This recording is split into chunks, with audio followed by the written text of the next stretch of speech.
আসসালামু আলাইকুম। আপনারা সব কেমন আছেন? আশা করি ভালো আছেন। আলহামদুলিল্লাহ আমিও ভালো আছি। আজকের recipe Afghani egg curry. Egg কারির জন্য আমি কি কি মশলা নিয়েছি আপনাদের আমি দেখিয়ে নিই। এখানে 6টা ডিমকে আমি ভালো করে সেদ্ধ করে ধুয়ে এরকম কাট লাগিয়ে দিয়েছি, তেল মশলা যেন ভালোভাবে ঢুকে, তাহলে খেতে ভালো লাগবে। এখানে 2টো পেঁয়াজকে আমি কেটে নিয়েছি, 6টা রসুনের কোয়া, 3 টুকরো আদা, 3টে কাঁচা লঙ্কা। এখানে গোটা মশলা আছে 1 চামচ জিরে, 1টা তেজপাতা, 3টে ছোট এলাচ, 3টে লবঙ্গ, একটু দারচিনির টুকরো আর 6টা গোল, নুন, হলুদ, লঙ্কা গুঁড়ো, ধনে গুঁড়ো, জিরে গুঁড়ো, গরম মশলা গুঁড়ো, টক দই, তেল, ধনে পাতা আর 6টা কাজু। ডিমটা আমি মশলা মাখিয়ে নেব। 1/2 চামচ নুন, 1/2 চামচ হলুদ গুঁড়ো, সামান্য একটুখানি লঙ্কার গুঁড়ো দিয়ে আমি ডিমটা মাখিয়ে নিচ্ছি। ডিমটা আমার মাখানো হয়ে গেছে, এবার আমি এটা রেখে দিলাম। চলে এলাম রান্নার কাছে। কড়াই গরম হয়ে গেছে, এবার আমি 2 চামচের মতো তেল দিয়ে দিলাম।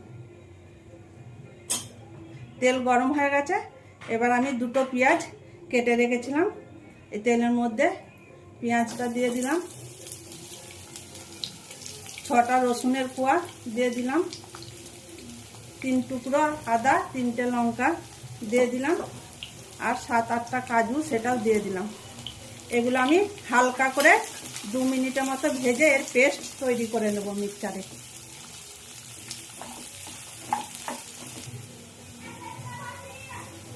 সবজি খেয়ে খেয়ে যদি একঘেয়েমি লাগে, আপনারা এইভাবে এগ কারি তৈরি করে খেতে পারেন। এবার পেঁয়াজটা আমার ভাজা হয়ে গেছে, আমি তুলে নিচ্ছি।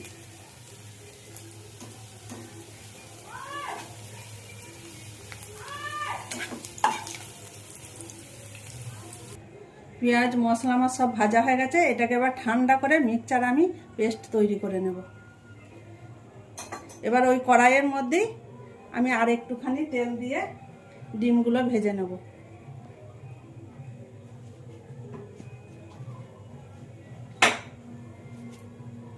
তেল গরম হয়ে গেছে, এবার আমি ডিমগুলো একটা একটা করে ছেড়ে দিলাম। এবার ডিমগুলো আমি লাল লাল করে ভেজে নেব। ডিমগুলো ভাজা হয়ে গেছে, এবার আমি তুলে নিচ্ছি একটা একটা করে।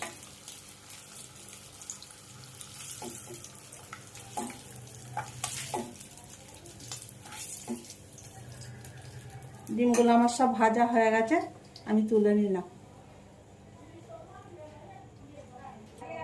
পেঁয়াজটা ঠান্ডা হয়ে গেছে, এবার আমি মিক্সচারের খানার মধ্যে পেঁয়াজ, আদা, রসুন, কাঁচা লঙ্কা সব দিয়ে দিলাম, আর এর মধ্যে আমি 1 মুঠো ধনে পাতা দিয়ে এটা ভালো করে আমি পেস্ট তৈরি করে নেব।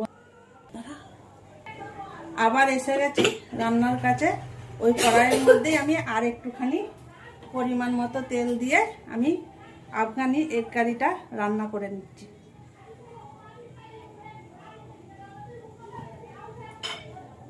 তেল গরম হয়ে গেছে, এবার আমি গোটা জিরে 1 চামচ দিয়ে দিলাম, 3টে এলাচ দিয়ে দিলাম, লবঙ্গ দিয়ে দিলাম, একটুখানি দারচিনির টুকরো সেটা দিয়ে দিলাম, একটুখানি তেজপাতা সেটাও দিয়ে দিলাম, আর 6টা গোলমরিচ সেটাও দিয়ে দিলাম। দিয়ে ভালো করে আমি মশলাটা গরম করে নেব। মশলাগুলো গরম হয়ে গেছে, এবার আমি যে পেস্টটা তৈরি করে রেখেছিলাম সেটা আমি দিয়ে দিলাম।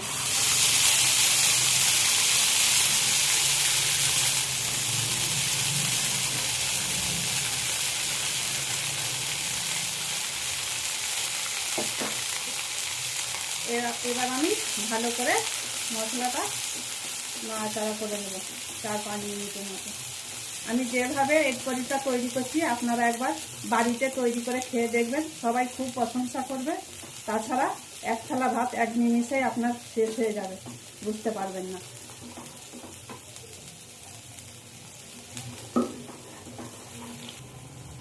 মশলা থেকে তেল ছেড়ে দিয়েছে। এবার আমি এখানে হাফ চামচ হলুদ গুঁড়ো, 1 চামচের একটু কম লঙ্কার গুঁড়ো,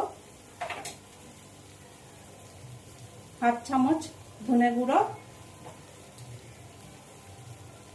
আর হাফ চামচ জিরে গুঁড়ো দিয়ে দিলাম। এগুলো দিয়ে আমি আবারও ভালো করে মশলাটার সাথে কষিয়ে নেব। মশলা যত কষিয়ে কষিয়ে রান্না করব, রান্নার স্বাদ ততটাই কিন্তু বেড়ে যাবে। ডিম ভাজার সময় আমি নুন দিয়েছিলাম, তাই এখানে আমি পরিমাণ মতো হাফ চামচের একটু কম নুন দিয়ে দিলাম। আপনারা আপনাদের ঝাল আর নুনটা স্বাদ মতো দেবেন।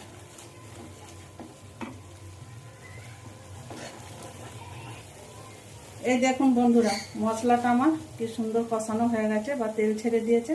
এবার আমি এখানে 2 চামচ টক দই ফেটিয়ে রেখেছিলাম দিয়ে দিচ্ছি। এখানে চুলোর আঁচটা কিন্তু খুবই ধিমা করে রাখবেন, না হলে দইটা ফেটে যাওয়ার সম্ভাবনা থাকে। দিয়ে আবারও আমি ভালো করে 4-5 মিনিটের মতো মশলার সাথে কষিয়ে নেব দইটা।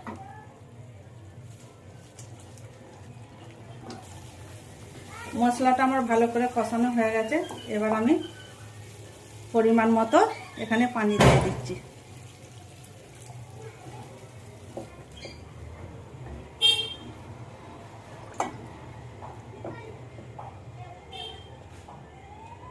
এবার গ্রেভিটা আমি ফুল আঁচে 5 মিনিটের মতো ফুটিয়ে নেব।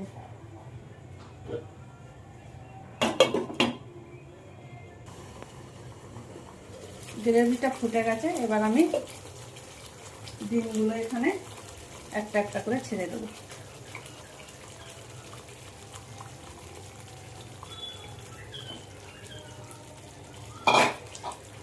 ডিমগুলো দিয়ে আমি আর একবার এভাবে নাড়াচাড়া করে নেব।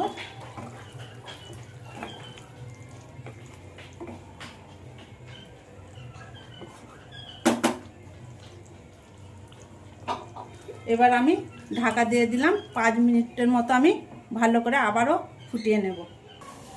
ঢাকনাটা খুলে দেখে নেব 5 মিনিট হয়ে গেছে। এই দেখুন বন্ধুরা, এবার আমি ওপর থেকে হাফ চামচের মতো গরম মশলা গুঁড়ো ছড়িয়ে দিলাম আর 2টো লঙ্কা, কাঁচা লঙ্কা আমি চিড়ে রেখেছিলাম সেটা উপর থেকে দিয়ে দিলাম।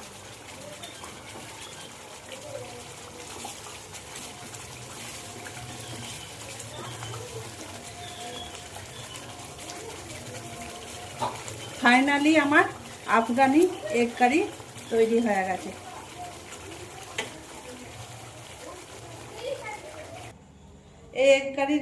এই আফগানি এগ কারির রেসিপি আপনাদের ভালো লাগলে লাইক, সাবস্ক্রাইব, কমেন্ট করে আমার সাথে থাকবেন। এই আফগানি এগ কারি আপনারা ভাত, রুটি, পরোটার সাথেও খেতে পারেন।